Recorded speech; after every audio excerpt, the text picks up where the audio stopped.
చెప్పడం కూడా చెప్పడం. ఫాదర్స్ ఏం చేస్తాం? విష్ చేస్తాం. విష్ చేసి అంతేనా? ఏం ఇష్టం? ఫాదర్స్ డే నేను చేసుకోండి సార్ అందరూ చేయలేదు. చెప్పాలి. హల్లెలూయా, హల్లెలూయా, హల్లెలూయా, హల్లెలూయా. తండ్రి మనకున్న శరీరకంగా లేకపోయినా తండ్రికి మనం మనసులో ఒకసారి అనుకుంటాం, మా నాన్న ఉంటే నాకు ఇలా చేసేవాడు, మా నాన్న ఉంటే నన్ను ఇలా చూసేవాడు అని ఒక చిన్న ఆలోచన ప్రతి ఒక్కరి లోపల ఫాదర్స్ డే అనేది వస్తుంది. అది ఒకసారి మనం జ్ఞాపకం చేసుకుంటాం. కొంతమంది భయభక్తులు కలిగిన వాళ్ళు ఆత్మీయ తండ్రికి కూడా హ్యాపీ ఫాదర్స్ డే చెప్తారు. ఇంకొంతమంది సొంత తండ్రులు చెప్పుకుంటారు. ఏదైనా మొత్తం మీద మీ అందరికి హ్యాపీ ఫాదర్స్ డే. హల్లెలూయా, హల్లెలూయా, హల్లెలూయా, హల్లెలూయా. ఈ ఫాదర్స్ డే సందర్భంగా కొన్ని మాటలు నేను చెప్పాలని అనుకుంటా ఉన్నాను. యాక్చువల్గా నేను ఒక మెసేజ్ గురించి చెప్తాము అని ఇట్లా కొంచెం సగం ప్రిపేర్ అయిన తర్వాత మళ్ళీ బంద్ చేశాను. ఎందుకో తెలుసా, ఒక దగ్గర ఇదే ఫాదర్స్ డే మెసేజ్ ఒక తండ్రి ఎలా ఉండాలా అని చెప్పిన తర్వాత తిరిగి వెళ్ళగానే ఆ సహోదరులు నాతో అంటుంది, అనవసరంగా మెసేజ్ మిస్ అయిపోయింది అన్నా అన్న. మీరు ఏమన్నా నెక్స్ట్ వీక్ మళ్ళీ ఇదే మెసేజ్ ఉండాలన్నా. ఒక తండ్రి ఎలా ఉండాలా అన్న విషయాలు మనమందరూ కూడా సుఖోతులో ఉన్న ప్రతి తండ్రి కూడా ఒక బాధ్యత కలిగిన, విలువలు కలిగిన మంచి తండ్రులే. అయితే ఆ మంచి తండ్రులు వారి కుటుంబాలను పోషిస్తూ ఉన్నారు, నడిపిస్తూ ఉన్నారు, భయభక్తులు పెంచుతూ ఉన్నారు.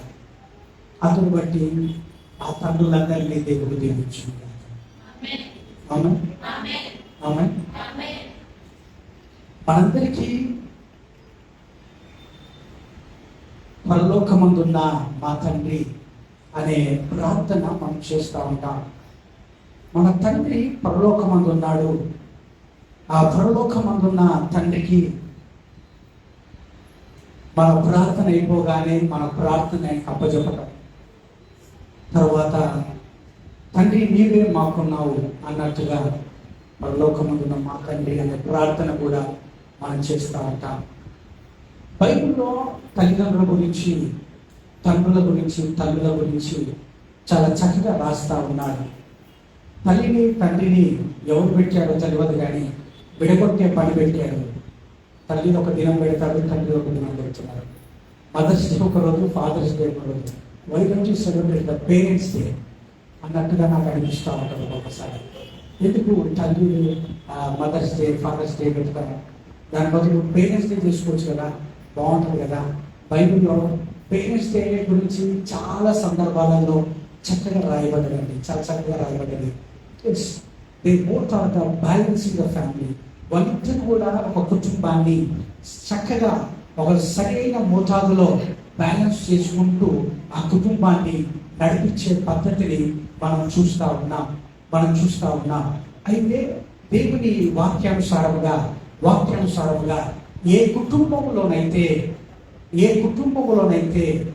పురుషుడు యజమానులుగా ఉంటాడో ఆ కుటుంబం ఆశీర్వదింపబడతాడు. హల్లెలూయా, హల్లెలూయా. ఏ కుటుంబంలోనైతే స్త్రీ